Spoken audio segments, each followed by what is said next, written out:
Look, Kristen made a little Christmas tree for a peanut butter and jelly sandwich. Is that for Bubs or Winnie? For Winnie.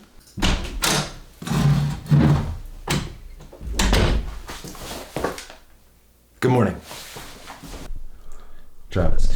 So Travis is an early bird. When he first came and stayed with me, he's just like up at 5 or 4, just ADHD style. I kind of corrupted him over time because I'm not that way at all. If I was left to my own devices, I would be going to bed when he was waking up. For being 19, the kid is legitimately a grandma. It's like 9 o'clock at night and the dude is, I'm done, don't talk to me, I need my sleep. The shitty thing about morning people is that they always try to make you feel bad about you're not up. Oh wow, you're just strolling into the office 3 hours after I've been in here. It's like, yeah, but dude, I went to bed at like 1 in the morning.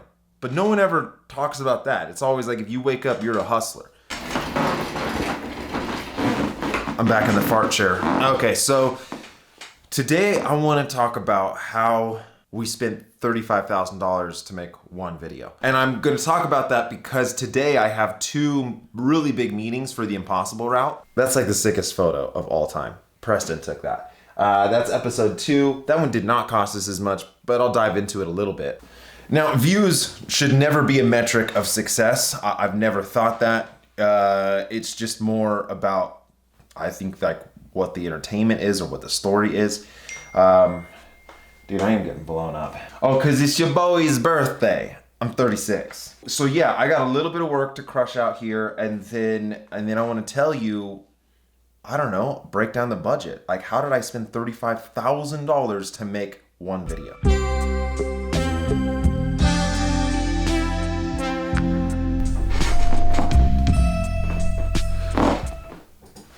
All right, so right now we have one of 2 calls about the impossible route. This one is with Outside TV. Man, Outside TV to me is like the golden ticket. If I can get Outside TV to want to house all of the impossible route brand on their thing, I feel like that's a huge win, because that's the main goal for 2022 is to see how we can maybe produce more content or just put together a team to where, like, if Outside TV gets more involved with this, I want to deliver a team that we know works well. And what Tyler was saying is, yeah, from a creative standpoint, it's been really cool because we've been trying to do different things within the construct.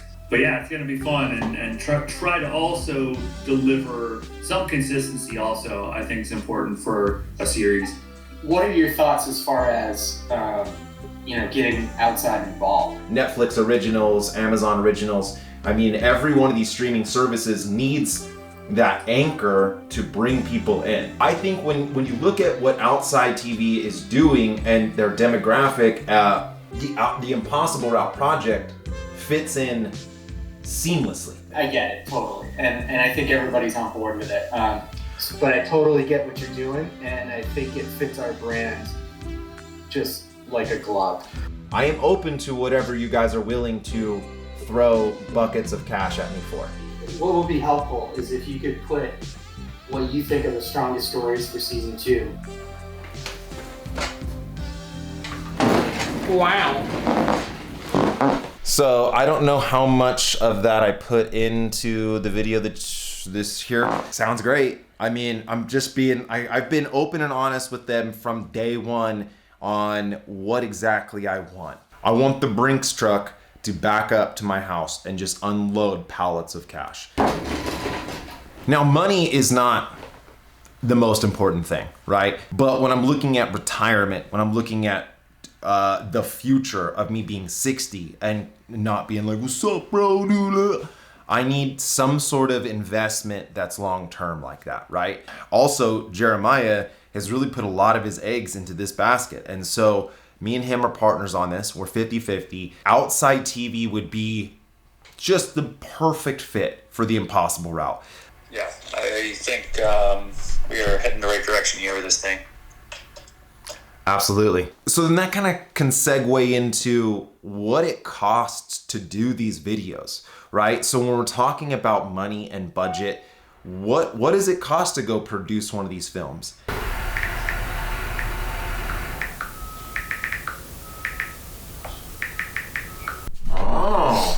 Happy birthday, bruv. Dude, that's so freaking dope, Even dude. has like little things to. Wow.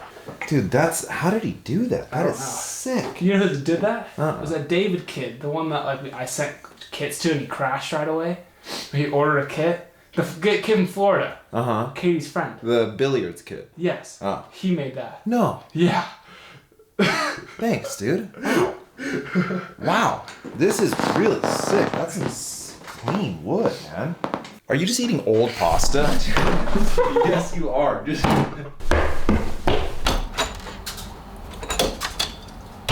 Now maybe you say, wait, you got paid $35,000 to make one video? Wow, can't believe you're complaining.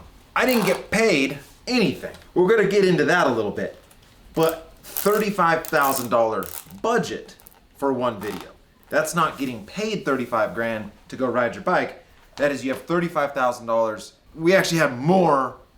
We had about 80 grand to make 4 videos, but Death Valley, 7 days, huge crew, that was a major cost. And that was our most expensive video out of all 4. So how do you spend $35,000 to make a single YouTube video? Does that even make sense? Is it worth it? How? What? Let's talk about it. We have 2 40-minute blocks at 245 watts, and then we've got this 40-minute sweet spot that is over-unders of 295 to 275. Okay, so there's a lot of different ways to make money in filmmaking or shows. I was able to talk to a Netflix buyer. They buy shows, they sell it to Netflix. And he said Netflix usually does 2 offers. He said they'll pay you a talent fee or give you a budget. The talent fee is them filming it, them editing it, them doing everything. You just get paid to show up and be there. Or they give you a budget, which is way more money, but now you have to produce the content. If you make money or not, all comes down to accounting. Now, the big thing for me is creative integrity. Now, it's wildly easy for me to lie, so it's up to you to take this for what it's worth. I value my integrity, my artistic creativity, and the film that I am producing over anything else. And also, since I'm not really a talent, I can't command a talent fee like a pro rider could. Show up, ride the bikes, let you do the thing. We have to pull together a budget, Jeremiah and I, and Jeremiah has done a lot of that. And then it's up to us to delegate that money and to create what we said we were gonna create. Now, we could have got our 80 grand for 4 episodes, thrown a GoPro on a helmet, and went out and rode around and spent $0. Me and Jeremiah would have split 40 grand, rode off into the sunset, rich men. That to me sounds disgusting. So when Jeremiah started doing a lot of the planning, we did not ever consider, myself or Jeremiah, taking a single dime for our time. But we said we were gonna make some banger films. So now we need a banger crew. So we got ourselves the best videographer I had access to. Rami with Bar and Pedal is an absolute legend. Dude is expensive though, and he even gave us a wild discount. And because of how the sponsorship money rolled in, I personally had to pay Rami out of my own pocket. Now, I don't want this to come across as like griping. I'm not complaining, okay? I'm just giving you the real facts and details. On our way out to Death Valley, I had to buy our hotels. We used my own RV, which got clapped out. We were extremely lucky to get Jake, who usually works just with Elio, and through Elio's sponsorship, they provided his payroll. Amazing photographer. We're also able to get Dale, who is like now a world well-known photographer. So we had 2 photographers, we had 1 badass videographer. Then we got Bijou, who not only he's a celebrity chef, okay, but he drove the RV. So everyone was wearing multiple hats. But the food bill for that whole trip was enormous. And then we had Travis, who on paper wasn't actually gonna get paid anything, but I personally paid him out of my own pocket at the end of the trip because he just did so much amazing work. So flights and travel and hotels, car rentals, the truck we rented was really expensive, but we had to have it. The fuel, the gas alone in my RV to go from Bass Lake out through Death Valley and back was enormous. And that I had to front that. Now, eventually we were able to cover some of those hard costs through the sponsorship money. But because this was the first episode of 4, I had no idea what the next ones were gonna cost. So I just really wanted to make sure there was no point in which we were gonna have to make a shitty video on a GoPro and that's it. Everyone that was a part of that worked for way less money than they were actually worth because they knew that Jeremiah and I were not taking a single dime. And if you want to talk about team leadership, if you're the king eating all the food and all the benefits go to you, that's a shitty leader, dude. I think a true leader should be the bottom of the run. During that impossible route, some of the comments were like, oh, they slept in an RV, they're so bougie. Me and Jeremiah slept in a tent. The RV was for the crew. Now, Jeremiah had to run up a credit card as well. So Jeremiah and I are both feeding into this with our own money. Someone had a comment on the first vlog and said, I hate the impossible routes. I bet you only did it for the canyon money. There were no money, dude. No one got paid anything. So this isn't even considering time. Jeremiah and I were reimbursed for hard costs. Everyone else got paid at a reduced amount. They definitely helped out. It was an amazing experience. I'll never forget it. I'll cherish it forever. So this is donated time. And yeah, dude, riding your bike all day long for 7 days, that sounds like it rips. And it did. It ripped hard. But that whole time, my wife is manning 2 kids. I still have a mortgage. I still have a phone bill, water bill, you know what I mean? So how am I making money to survive while I'm riding my bike like a free spirit? But here comes the hard part, post-production.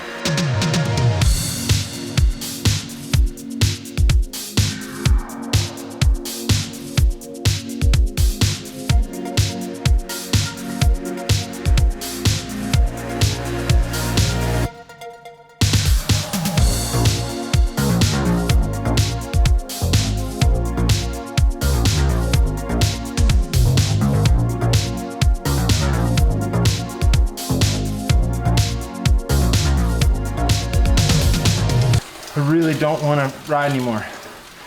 We're at 2 hours and I do not want to finish this workout. It's hard and I don't want to. You're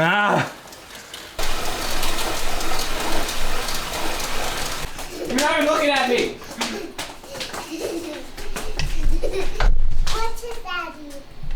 What's it, Daddy? Let's hit daddy.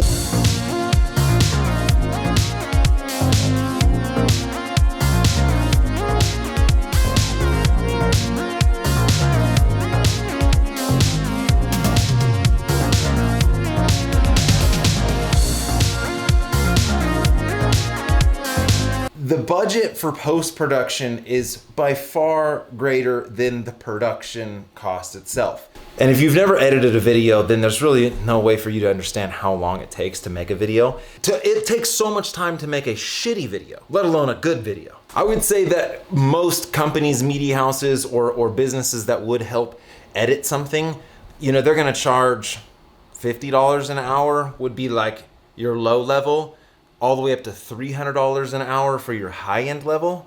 So let's just say $75 to $100 an hour, and each episode takes roughly 100 to 150 hours of edit time. That prices us out completely. We don't have enough money to even make one episode. Even if we were gonna somehow justify to spend all that money on one episode, the return on investment is, there just isn't any. And sure, we could have said, yeah, well, we're not gonna do this until we have the budget to make someone else edit it. But then also the thing is that when someone else edits, they weren't there, they weren't in the story. And so it's really difficult to trust that they're gonna capture the emotion. So let's say we found a team that could do $75 an hour and it's 100 hours per video. That's 4 videos, that's $30,000 just in editing alone for the whole project. And that is not even guaranteeing that they're gonna be good videos. And that also goes for Jeremiah. I mean, Jeremiah has spent the equivalent amount of hours on logistics and routing, finding these routes, where we're supposed to stay, alternate routes for the film crew.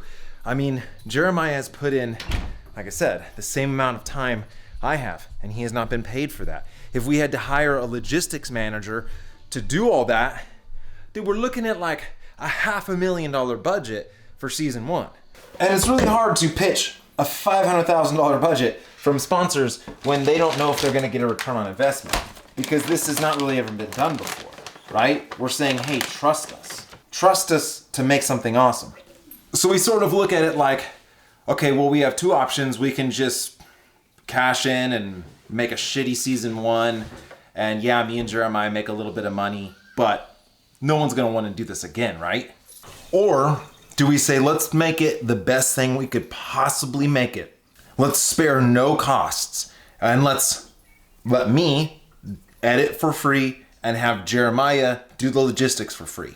That allows us to create something really special within a pretty small budget, and hopefully once we've created a proof of concept and we have a season 1 deck and we can show all the views and all the analytics and everything and that it was a success, that then we can go and get more money. So I mean, Jeremiah and I decided to invest in ourselves, invest in this project. I don't really think anyone can question our work ethic and our motivation and our authenticity and what we were actually trying to get out of this. And also, again, every person that has been involved with the Impossible route has, if they got paid, they did it on a dramatically reduced rate. Videographers, photographers, drivers, it doesn't matter, whatever. Like, we tried saving money everywhere we possibly could. But when you watch those films, I don't think that comes across. You don't think, wow, they really skimped on this. I believe that you would watch it and you would feel like, man, these guys poured their heart and soul into it.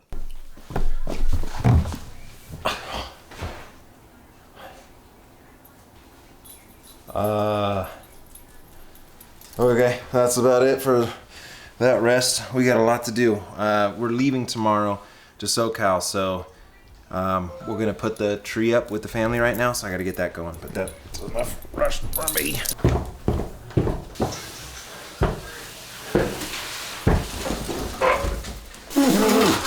Well, we can't have it in the middle of our house. Alexa, play Christmas music.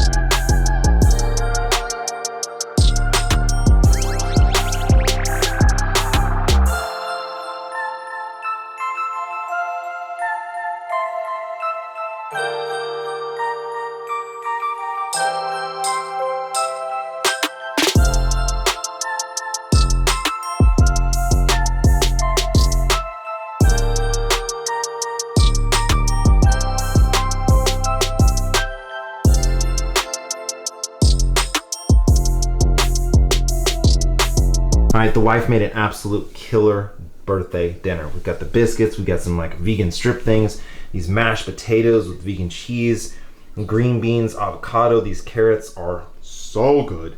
She also made some chocolate chip cookies, vegan of course, and then bro, a strawberry rhubarb pie. We put before. Benny, you do not pee on that. Oh, look at him. Look at, what is he doing, a little asshole? This, Mama, I never pee on that. Are you serious? I would never dream of it.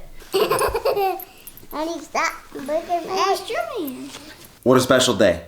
I turned 36 today.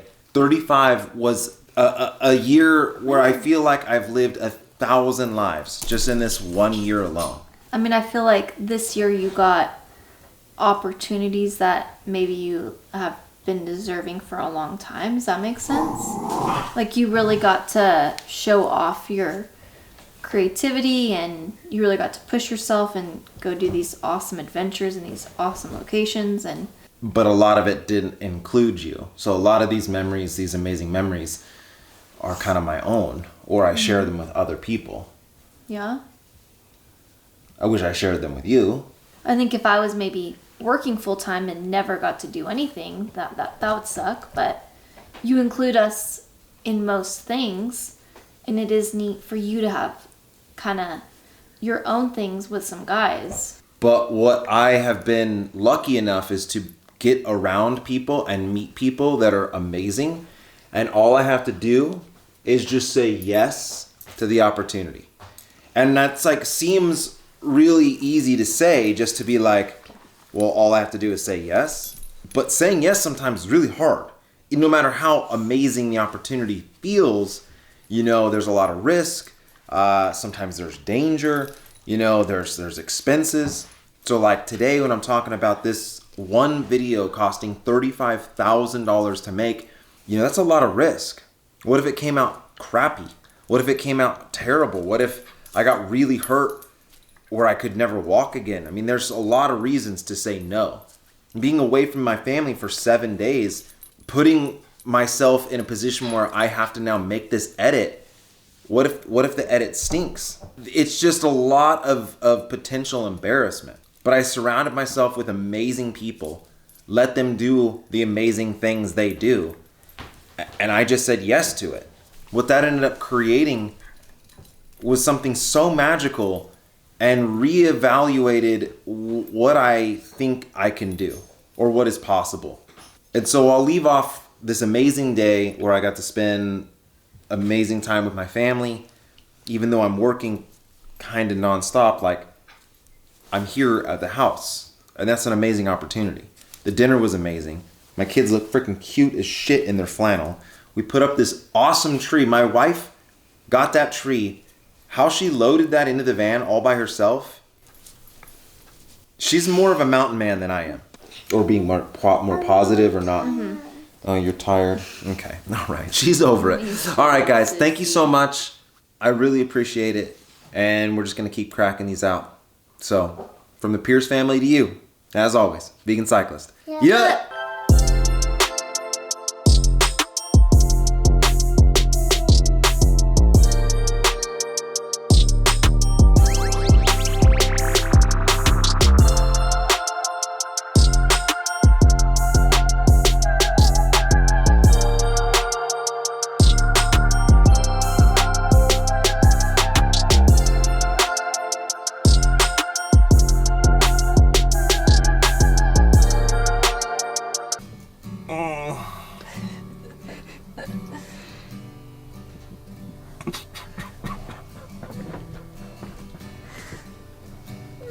It's okay.